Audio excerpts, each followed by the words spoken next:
Do Piešťan prišiel svetoznámy egyptológ a archeológ na pozvanie kúpeľov pred chystanou výstavou o Tutanchamonovi v susednom Rakúsku.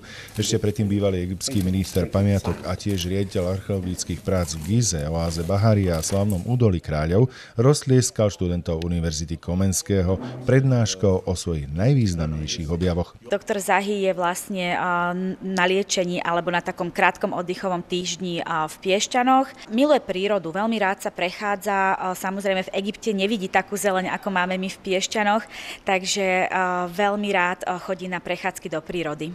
Muž, ktorého časopis Time v roku 2006 zaradil medzi stovku najvplyvnejších ľudí na svete, držiteľ televíznej ceny Emmy a ďalších ocenení, prezradil, že chcel byť právnikom.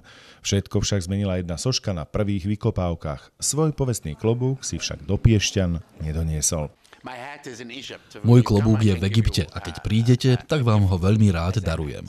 Egypt sa dlhodobo zasadzuje o prinavrátenie vzácnych pamiatok zo zahraničia. Doteraz sa vraj podarilo vrátiť asi 6 000 artefaktov. Egyptský Indiana Jones s ťažkým srdcom hovoril aj o tom, čo sa dialo s egyptskými pamiatkami po revolúcii, ale aj v okolí tejto krajiny. Myslím si, že OSN je jediná organizácia, ktorá môže vybudovať kultúrnu armádu a tá môže ochrániť pamiatky Iraku, Líbie a Sýrie.